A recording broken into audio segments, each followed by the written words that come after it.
This video is sponsored by EduQuest. The struggle to find courses that truly speak your language, it's finally over. Welcome to EduQuest, where learning is made just for you. At EduQuest, we bring you a wide range of online courses, from career building programs to skill boosting masterclasses, all in your regional language.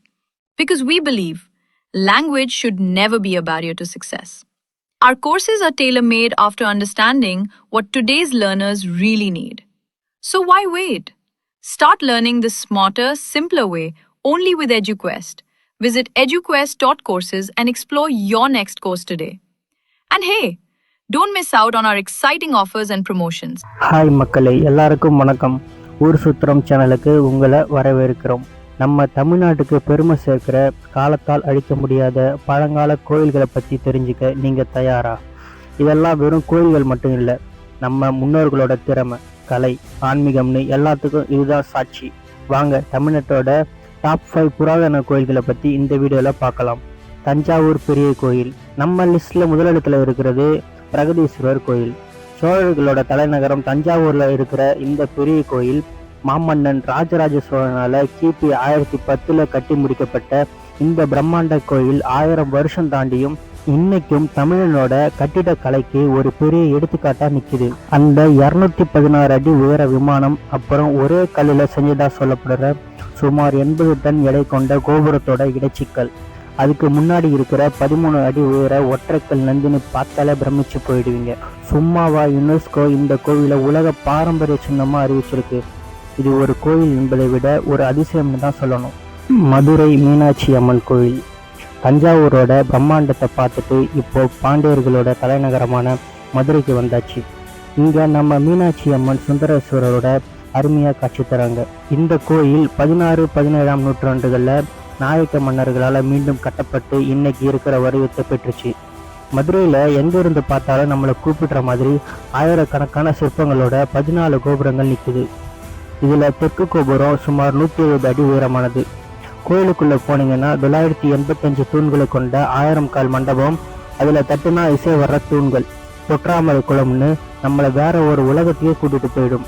இது வெறும் கோயில் இல்லைங்க, மதுரையோட உயிரே இதுதான்.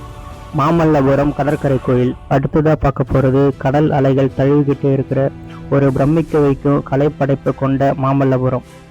கிபி 8ஆம் நூற்றாண்டில் பல்லவ மன்னன் 2ஆம் நரசிம்மவர்மன் கட்டின இந்த கடற்கரை கோயில் தென்னிந்தியாவிலேயே ரொம்ப பழமையான கற்கோயில்களில் ஒன்று. வங்காள விரிகுடா கடலோரத்தில் இந்த கோயில் அமைஞ்சிருக்கிற அழகே தனி அழகு. பாறைகளை குடைந்து கட்டாமல் கற்களை வெட்டி வச்சு கட்டினது தான் இதோட சிறப்பு. யுனெஸ்கோவோட உலக பாரம்பரிய சின்னங்களில் இதுவும் ஒன்று. இயற்கைக்கும் கலைக்கும் நடுவில் ஒரு கவிதை மாதிரி நிற்குது இந்த கோயில். ராமேஸ்வரம் ராமநாத சுவாமி கோயில் நம்மளோட அடுத்த கோயில். ராமேஸ்வரம் ராமாயணத்தோட சம்பந்தப்பட்ட இந்த கோயிலில் ராமர் சிவனை வழிபட்டதா புராணம் சொல்லுது. உலகத்திலேயே மிக நீளமான கோயில் பிரகாரம் இங்கே தான் இருக்குன்னு சொல்கிறாங்க. பார்த்தீங்கன்னா அசந்து போயிடுவீங்க. சுமார் 1212 தூண்களோட 3850 அடி நீளத்துக்கு இந்த பிரகாரங்கள் அமைஞ்சிருக்கு. கோயிலுக்குள்ளே இருக்கிற 22 புனித தீர்த்தத்தில் குளிச்சா பாவம் எல்லாம் போகும்னு பக்தர்கள் நம்புகிறாங்க. காஞ்சிபுரம் கைலாசநாதர் கோயில் கடைசியாக 1000 கோயில்களின் நகரம் சொல்கிற காஞ்சிபுரத்தில் இருக்க கைலாசநாதர் கோயிலை பற்றி பார்க்க போகிறோம். பல்லவ கால கட்டிடக்கலைக்கு ஒரு சரியான உதாரணம். கிபி 700ஆம் ஆண்டில் ராஜசிம்ம பல்லவனால் மலர்கற்களை கொண்டு கட்டப்பட்ட இந்த கோயில் காஞ்சிபுரத்தின் மிக பழமையான கோயில்களில் ஒன்று.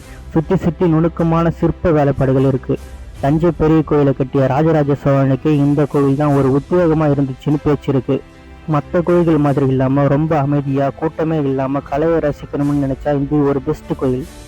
தஞ்சாவூரோட கம்பீரம், மதுரையோட கொண்டாட்டம், மாமல்லபுரத்தோட அழகு, ராமேஸ்வரத்தோட ஆன்மீகம், காஞ்சிபுரத்தோட கலைன்னு இந்த 5 கோயில்களுமே தமிழ்நாட்டோட பெருமை மிகு அடையாளங்கள்.